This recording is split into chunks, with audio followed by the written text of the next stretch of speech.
I really wish I could remember the specific name of the hearing to direct people to that, because it is on C-SPAN still. But basically, the profile they gave were anti-Semitic Trump supporters or anti-Semitic right-leaning populists.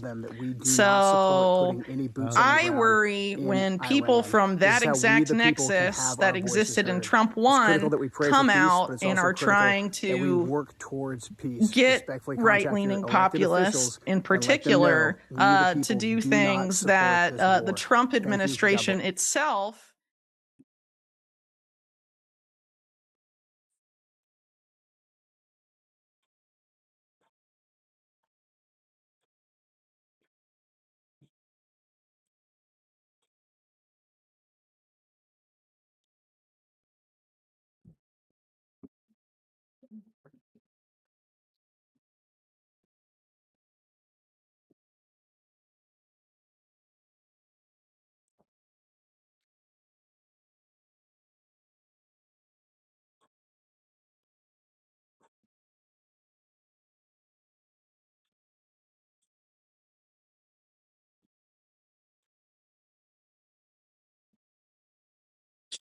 So some people are actually not some people.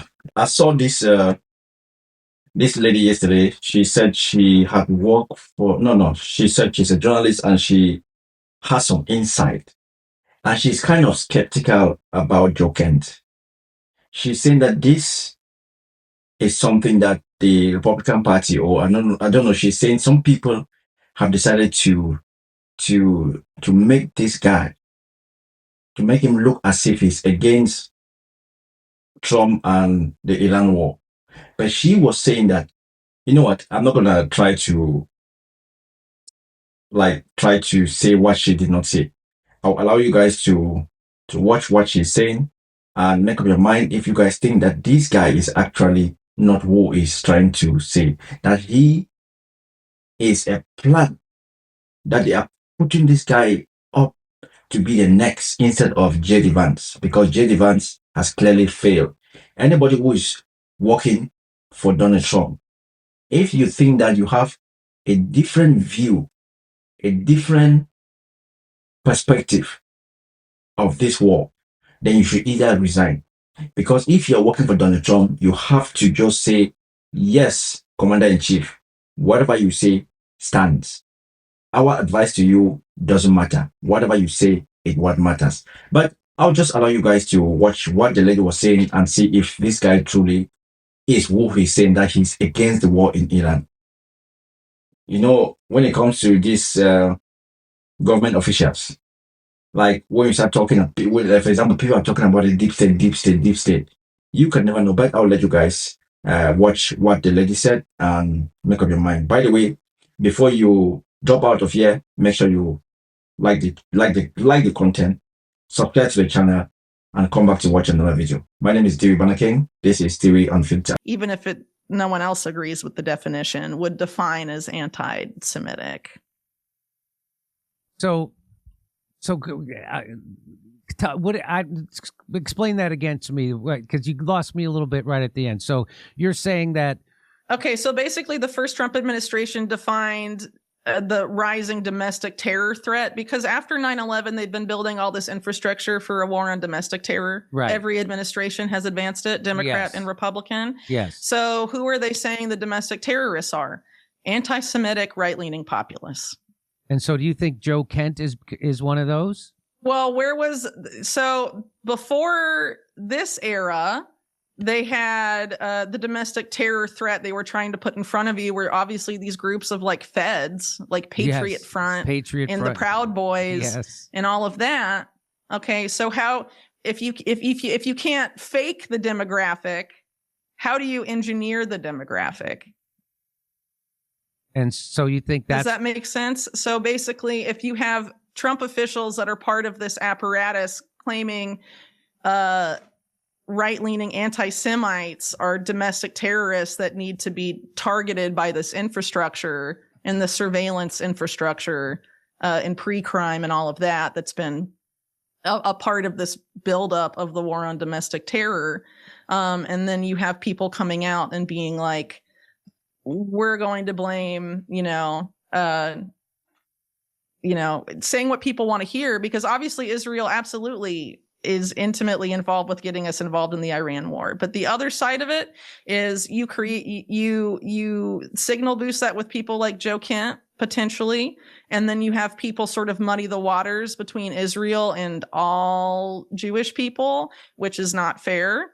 And then you can have the Trump administration swoop in and, look at Alexis Wilkins. Foreign government operators are driving these narratives.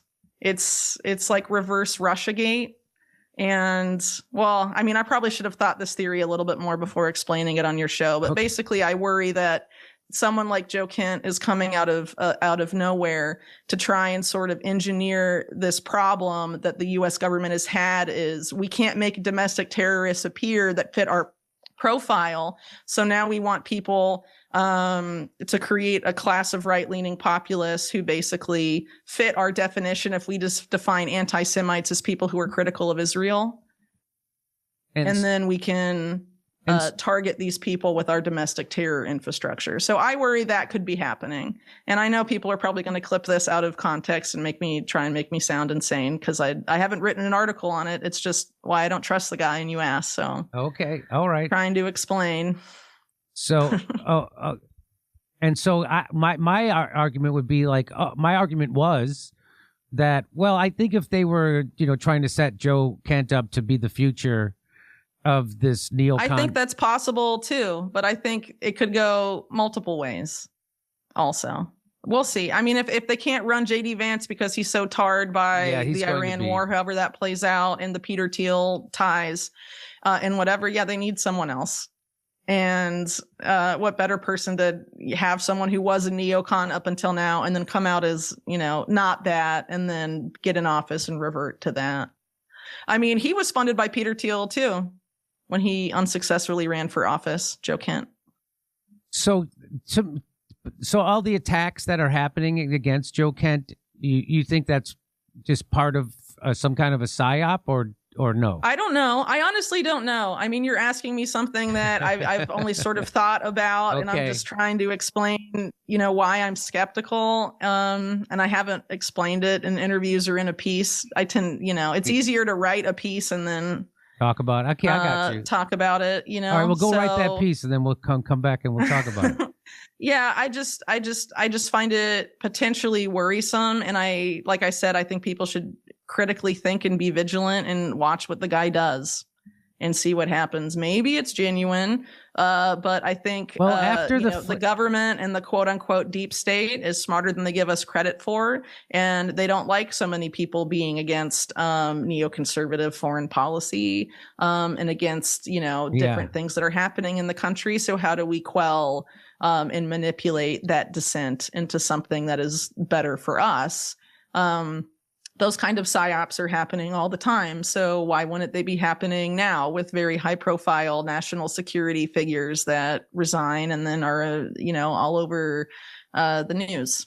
Okay. Okay. I mean, after the flip flop by Trump himself, I mean, he was even at CPAC last year screaming that we're not going to have neocons in our administration, and all those people are But dead. It's a sales pitch, Yes, campaign season, they're sales pitches, but it's true for every politician running for president. Well, like Tulsi, she actually she stepped down as the vice chair of the DNC because she wanted to support Bernie and saw the corporate takeover, and she didn't take corporate money. She spoke out on Syria, and she got called all kinds of names, and so that gave her credibility because she's taken a lot of slings and arrows, telling the truth against the establishment narrative, and so. To see her go along with what Trump's doing, she was putting out T-shirts in 2019 and 2020, stop Trump's war in Iran, no Iran war.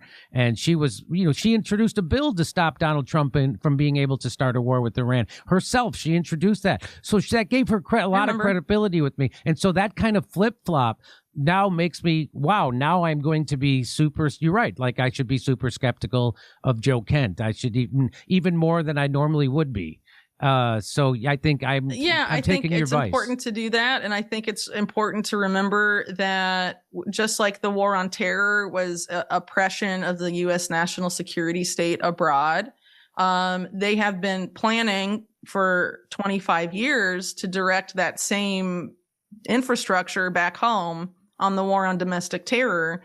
And they are just waiting for a major problem of anti-Semitic, allegedly anti-Semitic gun-owning Republicans by their own admission. So, I worry that some of the so-called MAGA civil war, as some people are calling it, is being engineered to, lead people into a very inconvenient for them categorization by, Palantir and these other, surveillance engines used by the national security state that label people as subversive or potentially terrorist or whatever. And a lot of that, those profiles are built on the media you consume and what you say and write online.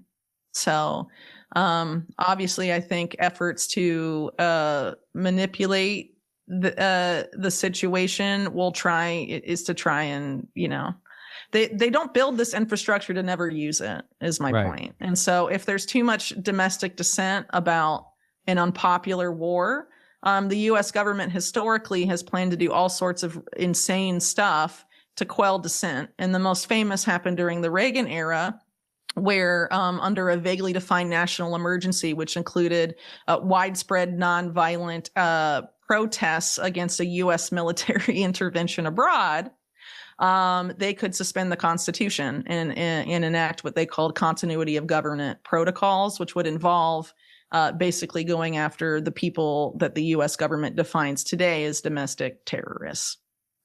Yeah, that's coming. They've had that continuity of government.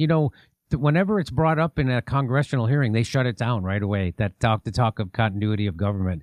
Yeah, I know, but my concern is this infrastructure has been expanded since then. Yes. The vice president is someone intimately connected to the Palantir creator. And you have the top counterterrorism spook in the country comes out as exactly the type of profile that the Trump administration previously tried to claim were domestic terrorists. Whitney Webb, I appreciate your time. Thanks for coming on our show. Everybody should check out Unlimited Hangout, her latest article, Technate Ohio, How Leslie Wexner and Jeffrey Epstein Built the Silicon Heartland. Thank you so much. Again, it's always good to talk to you, Whitey. You do great work, and I guess we should all move to Chile or something, because that sounds like the United States is going down pretty bad. I think Chile is great, but there's problems here too. There's problems everywhere. And I think the best thing people can do is get involved locally and pay attention to what's going on in your own backyard. And also, if you don't like what big tech is doing, divest from their products and try not to use them as much as possible.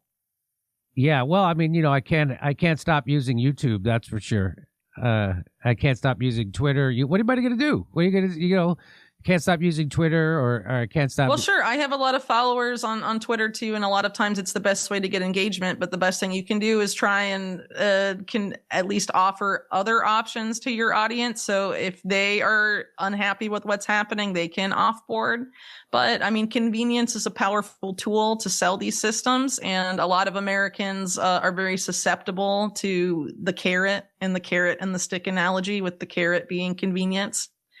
So, a lot of people will stay on those platforms, but I think if people are really against what's happening, please consider, not using and being completely dependent on big tech products if you want to fight, what they're doing to the world. I just thought of one more question before I let you go. Do you see any connection? I don't know if you can speak to this, and if you can't, just say you can't, but I see another connection between Israel and the cover-up of the Charlie Kirk assassination. The same characters are doing the same thing. The same characters who are trying to dismiss Jeffrey Epstein as an intelligence operator are trying to dismiss the conspiracy theories or the theories because the official theory makes no sense. The FBI said that a 30-06 bullet, the whole deal, doesn't. And then he somehow texted everything he did to his girlfriend. Doesn't make any. So, do you see a connection, an overlap between the people dismissing Jeffrey Epstein and the people trying to dismiss anybody looking into what happened with Charlie Kirk? So again, I haven't been super active on Twitter lately, so I haven't seen the exact people being so dismissive of any person investigating Charlie Kirk and not believing the official narrative. So I don't know exactly who you're talking about there. But I definitely think anyone who tries to gatekeep, I mean, it should absolutely be ignored. People should look into stuff for themselves. And so if there's a major effort to be like, don't look over there, if people really want to know, they absolutely should look where they're being told not to look, and research it and investigate it for themselves and come to their own conclusions about what happened. Because honestly, not enough critical thinking happens, even in independent media. And I think it's really important for audiences and people that consume media to critically think and research things for themselves, which means consuming a lot of different sources, looking into things for yourself and thinking critically and analyzing all of those data points. That shouldn't just be for journalists and then you listen to them and they tell you, they tell you something and then you just automatically believe it because they say it. And that goes for me too. That's why, I write detailed pieces to back up what I do interviews about, that are intensively sourced, and you can go and follow that sourcing, read the sourcing that I use to develop my analysis and reporting, and come to your own conclusions. And I think if more people did that, especially for the biggest events that have happened either in recent years, and Charlie Kirk's assassination being one of those, or also obvious big events like 9/11 or regime change wars, or COVID, or any other major event that has had a major impact on the American political scene and beyond, people should absolutely be encouraged to look into those cases for themselves and draw their own conclusions, and shouldn't take anybody's sole opinion at face value. It really, I think it's very important that people do their own research. All right. Whitney Webb from Unlimited Hangout. Thanks again. Great work as always. Always love talking to you. Stay safe. Thanks, Jimmy.